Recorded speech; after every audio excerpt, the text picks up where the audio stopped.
Vincent, je suis du coup dirigeant de Tertu depuis 2 ans maintenant, une entreprise familiale dans laquelle je grenouille depuis plus de 10 ans. Personnellement, je suis père de 5 enfants qui sont ma grande fierté. À la question plutôt mer ou montagne, 100% mer. Alors Tertu, globalement, c'est une entreprise qui est leader sur un segment un peu spécifique de sécurité routière. Donc en fait, on est les spécialistes de tout ce qui est dispositif de sécurité avec notre produit vraiment phare qui est la glissière mixte composée de bois et de métal. Donc on est une entreprise à taille humaine, on est à peu près 70 personnes en tout et on est présent dans 45 pays avec une production exclusivement française. Et 70 collaborateurs. Donc du coup une quarantaine à peu près, enfin plus d'une quarantaine sur site en Normandie et le reste du coup soit dans nos filiales en Chine, au Brésil, aux États-Unis, au Chili. Sur un autre site de production qu'on a acheté il y a 6 mois du coup en Isère, à côté de Chambéry.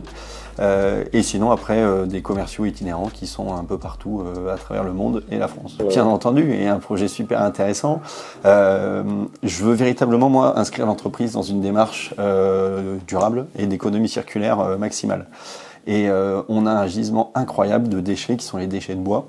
Et donc aujourd'hui, on est en train de développer, et donc là, on est en train de poser tout ce qui est permis de construire et autorisation préfectorale pour fabriquer une 3e usine en France, du coup, à Caen, pour fabriquer à partir de nos déchets, mais plus encore, de l'hydrogène et du bioéthanol. Exactement, diversification du groupe avec cette usine qui nous mettra et qui va nous projeter en fait dans une toute autre dimension.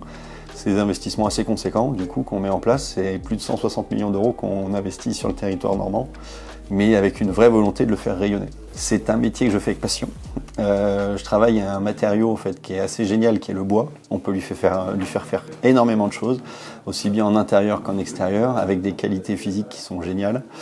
Et sur un marché qui me permet de ne pas me cantonner uniquement au marché français, mais de pouvoir rayonner de par le monde, et avec notamment des très très belles réussites en Amérique latine, en Asie, et par toute l'Europe en fait, aussi bien du nord au sud, en passant par l'est.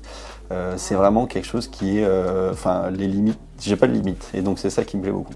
Alors, le bois a un avenir incroyable par plusieurs biais. Déjà le premier, c'est que c'est un excellent capteur de CO2. Donc rien que ça, du coup, il faut qu'on cultive du bois, il faut qu'on en plante. La chance qu'on a, c'est que la France là-dessus est assez pionnière, parce qu'on plante plus de bois, le bois pousse plus vite que ce qu'on récolte en France. Donc vous voyez, pour tous les alarmistes qui penseraient qu'on exploite trop nos forêts, bien au-delà, enfin bien au contraire, du coup, on les développe de plus en plus, donc ça c'est une première bonne nouvelle. Du coup, qui me permet de faire le lien avec l'autre, c'est que le gisement n'est pas fini, on n'est pas sur un produit issu du fossile, mais bien du vivant, et donc qui se développe, qu'on peut replanter, qui a une durée de vie. L'arbre, il va naître, il va mourir, et donc l'idée c'est d'aller l'accompagner dans cette croissance, et puis le récolter quand il est à maturité. Et ensuite, le bois, c'est quelque chose de vivant, quelque chose qui travaille et donc qui évolue. Et donc moi, c'est quelque chose qui me plaît beaucoup. Je travaille pas du mort, je travaille du vivant. Et donc c'est vraiment quelque chose de génial. Et en bon normand, les deux. En fait, pour le loisir, à pied, mais en voiture pour faire rayonner l'entreprise. Mer, du coup, je suis un grand fan de voile, en fait, et donc dès qu'il y a un petit peu de vent et qu'il fait un petit peu beau, du coup, je suis assez rapidement alors en Bretagne, parce que c'est là qu'est mon spot pour partir naviguer. Bureau pour la présence, en fait, c'est juste avant je vous disais que j'étais plutôt équipe que solo. Je ne peux pas travailler seul. En fait, j'ai vraiment besoin de pouvoir travailler avec d'autres personnes, de pouvoir justement capitaliser, travailler ensemble et fédérer une équipe. Et donc vraiment bureau. Email. C'est plus efficace et en fait le téléphone, vous allez tomber systématiquement sur ma messagerie parce que quand c'est pas des réunions, c'est des gens qui viennent me prendre en photo. Ça dépend de la caméra. Mais plutôt extraverti. Mauvais joueur. Très mauvais joueur.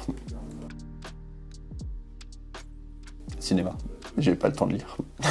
J'ai récupéré une boîte extraordinaire. Elle était très belle au moment où je l'ai prise et l'idée c'est vraiment, je suis orienté à fond sur l'avenir, sur qu'est-ce que je vais pouvoir faire, comment je vais pouvoir transformer l'usine et la faire rayonner encore plus. Et en tout cas, très fier de faire partie de cette grande aventure dénouée et au plaisir de tous vous revoir à un moment festif ou moins.